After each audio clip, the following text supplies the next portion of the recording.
വാഴയൊക്കെ വാങ്ങിക്കാൻ പോയോ? വാഴ വിത്തൊക്കെ വാങ്ങിച്ചിട്ട് വന്നല്ലേ? വന്ന്. അപ്പൊ അതിന്റെ ഒന്ന് എങ്ങനെയൊക്കെയാണെന്നൊക്കെ ഒന്ന് ഒന്ന് കാണിച്ചു തരണേ. ഒന്ന് എല്ലാം ഒന്ന് കാണിക്ക്. ശരി എന്നാ. പാവല് വാങ്ങിച്ചല്ലേ? പാവല്, പിന്നെ നാളെ വാങ്ങിച്ച കാബേജ് നമ്മുടെ കൊറേ അങ്ങ് പോയി. മഴ വരുമ്പോഴത്തേക്ക് ഗവൺമെന്റിന്റെ ആകുമ്പോഴത്തേക്ക് ഗവൺമെന്റ് ഇത് പ്രത്യേകിച്ച് ഉത്പാദിപ്പിക്കുന്നില്ല. പ്രൈവറ്റ് കമ്പനിക്ക് ഗവൺമെന്റ് കൊടുത്ത് അവർ AC വെച്ച് മുളപ്പിച്ചെടുക്കുന്നത്. അപ്പൊ ഈ മഴയുടെ സമയത്ത് ഇത് മുളച്ചു കഴിഞ്ഞ് വെളിയിൽ വെക്കുമ്പോഴത്തേക്ക് ഈ കാലാവസ്ഥ ഭയങ്കര ജലാംശം കൂടുതലായിട്ട് ഇതിന്റെ മൂടുവശം അഴുകി പോകും. അതുകൊണ്ടാണ് നമ്മളിത് കൊണ്ട് വെക്കുമ്പോൾ പോകുന്നത്. കാരണം ഇത് ഗവൺമെന്റിന്റെ കൃഷിഭവനിലെല്ലാം ഇപ്പൊ പ്രൈവറ്റ് കമ്പനിക്കാരാണ് ഇത് കൊടുക്കുന്നത്. അത് മാത്രല്ല അടമഴയും അല്ലായിരുന്നു. അപ്പൊ അത് അല്ല, ഇത് AC വെച്ച് അവർ മുളപ്പിക്കുന്നത് ഈ പ്രൈവറ്റ് കമ്പനി കിളിപ്പിച്ച് നമ്മുടെ ഇവിടെ കൊണ്ടുവരുമ്പോഴത്തേക്ക് മഴയാണ്. ഈ മഴ വീഴുന്നുടനെ മഴത്തുള്ളിൽ വീണ് അതിന് കട്ടിയില്ലാതെ അതിന്റെ ആ മണ്ണിനോട് ചേർന്നിരിക്കുക. അവിടെ വെച്ച് ഒടിഞ്ഞു പോവുക, പഴുത്തു പോവുക ചെയ്യുക.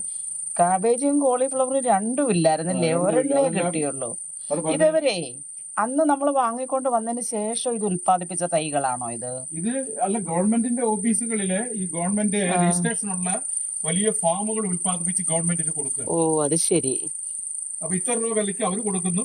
ഗവൺമെന്റ് അത് നമ്മളിൽ നിന്നും ചിലപ്പോ പിന്നെ ഒരു 5 രൂപ ഈടാക്കി 10 രൂപ അവർക്ക് ചിലപ്പോ 2-3 രൂപയ്ക്ക് വാങ്ങിക്കുന്നത്. നമുക്ക് നമ്മുടെ ഇന്ന് 10 രൂപ ഈടാക്കിയിട്ട് നമുക്ക് തരുന്നു. പക്ഷെ അത് 10 രൂപയ്ക്ക് ഇത്തിരി ഭേദപ്പെട്ട തൈകളാണ്.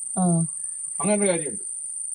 പിന്നെ അവിടെ ഉണ്ടെന്ന് പറഞ്ഞാല് പിന്നെ അവര് ഈ പഴം അവിടെ അഗ്രികൾച്ചർ അവരുണ്ടാക്കി വെച്ച പച്ചപ്പഴമുണ്ട്. അതൊരു കിലോയ്ക്ക് 20 രൂപയ്ക്കാണ് ഗവൺമെന്റിന്റെ പിന്നെ സദാനന്ദപുരത്തെ അഗ്രികൾച്ചർ ഫാമിൽ നിന്ന് നമുക്ക് കിട്ടുന്നത്. അവർ വിളയുന്ന കൊല നമുക്ക് തരും. അതിന് ഒരു കിലോയ്ക്ക് 10 രൂപ. ഇതെന്തോ പഴം? ഇതിന്റെ പേര് നമ്മുടെ ഈ റോബസ്റ്റ. ഇത് പഴുത്തോ? പഴുത്തിട്ടില്ല. ഇതിപ്പോ എത്ര കിലോ ഉണ്ട്? ഇത് 1 കിലോ, കറക്റ്റ് 1 കിലോ. എത്ര രൂപ? ഇതിന് 20 രൂപ. ഇവിടെ വെച്ചൂടെ? 20 രൂപയ്ക്ക് ഗവൺമെന്റ് തരുന്നത്. പക്ഷെ നമുക്ക് അല്ലാതെ കടയിൽ നിന്ന് ഇത്രയും കിട്ടത്തില്ല. ഇല്ല, കടയിൽ നിന്ന് 40 രൂപയാണ്. 1 കിലോ പഴം വേണമെങ്കിൽ 40 രൂപ. 2 കിലോ കൂടെ വാങ്ങിക്കാൻ തരുന്നു. ഇല്ല, ഇത് അവസാനമായിട്ട് ഈ ഒരൊറ്റ പടല മാത്രമേ ഉള്ളായിരുന്നു. അപ്പൊ അവര് നേരത്തെ പുറത്ത് വെച്ച് തൂക്കിയിട്ട് അതില് ഒരു തുണ്ട് വെച്ചേക്കും. അത് നോക്കിയിട്ടാണ് അവിടുത്തെ ഓഫീസിലെ സ്റ്റാഫ് നമുക്ക് തരുന്നത്. അപ്പൊ 1 കിലോ ആയിട്ടാണ് വെച്ചേക്കുന്നത്. അത് 1 കിലോയാണിത്. പിന്നെ നമുക്ക് പിന്നെ വാങ്ങിച്ചേക്കെന്ന് പറഞ്ഞാൽ നമുക്ക് വാഴവിത്തുകളാണ്. വാഴവിത്ത് നമുക്ക് വാങ്ങിച്ചേക്കുന്നത് അത് 1080 പൂവൻ വാഴവിത്താണ്. ഇത് തമിഴ്നാട്ടിലെ പൊള്ളാച്ചിയിൽ നിന്നും വരുന്ന ഒരു സൈസ് വലിയ സൈസ് കൊലയുണ്ടാവുന്ന പൂവൻ വിത്താണ്. ഒരെണ്ണത്തിന് അവർ ചോദിക്കുന്നത് 25 വില വേശി അത് 22 രൂപയ്ക്ക് നമുക്ക് തന്നേക്കുവാണ്. അങ്ങനെ നമ്മൾ 100 മൂട് നമ്മൾ വാങ്ങിച്ചിട്ടുണ്ട്. ഈ കാലാവസ്ഥയ്ക്ക് ഇപ്പൊ വാഴവിത്ത് വരുന്നില്ല, അതുകൊണ്ടാണ് ഇത്തിരി വില കൂടുതൽ. അല്ലെങ്കിൽ ഇതൊക്കെ നമുക്ക് 20 രൂപയ്ക്ക് കിട്ടിക്കൊണ്ടിരുന്നതാണ്.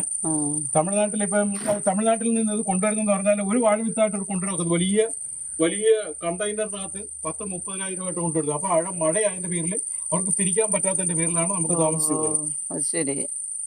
അതുപോലെ നമുക്ക് കുറെ ഏത്തവാഴ വിത്തും വാങ്ങിച്ചു. അതും തമിഴ്നാട്ടിലെ പൊള്ളാച്ചിയിൽ നിന്ന് അതും വരുന്നത് അവിടെ. അതിന് 16 രൂപയാണ് ഒരു വാഴ വിത്തിന്. ഇതിന് 12 രൂപ ഉള്ളായിരുന്നു. ഇപ്പൊ ഈ മഴ ആയതിന്റെ പേരിൽ ഇതിന് 16 രൂപ വെച്ച് വാങ്ങിച്ചു. അത് നമ്മൾ കുറച്ചേ വാങ്ങിച്ചുള്ളൂ. കാരണം ഇപ്പൊ ഈ മാസങ്ങളിൽ വെക്കുകയാണെങ്കിൽ ഇത് പെട്ടെന്ന് കിളിച്ചു വന്നാല് ഉണക്കാവുന്ന സമയത്ത് അത് ഒടിഞ്ഞു പോകും. ഇത് കുറെ നാള് മണ്ണിനടിയില് വെയിൽ കൊണ്ട് ഇതിന്റെ മാണം ഒന്ന് ചുരുങ്ങിയിട്ട് വേണം ഇത് കിളിക്കാൻ. അപ്പൊ ഇത് ശക്തിയോടുകൂടി വരും. ഇപ്പൊ നമ്മൾ കൊണ്ടുവച്ച മഴയുണ്ടായിട്ട് പെട്ടെന്ന് കിളിച്ചു വരും. അതുകൊണ്ട് ഏത്തവാഴ ആരും ഇപ്പൊ നടത്തില്ല. ഒരു വൃക്ഷമാസം ആകുമ്പോഴാണ് നടത്തുന്നത്. ഒരു മാസം കഴിയും. പിന്നെ നമുക്ക് നല്ല വാഴവിത്ത് കണ്ടോണ്ട് ഞാനിത് 5 എണ്ണം വാങ്ങിച്ചു. മറ്റേത് 100 പൂവൻ വാഴ 100 എണ്ണവും വാങ്ങിച്ചു. അത് എവിടെ വെക്കാനാ? അത് നമ്മുടെ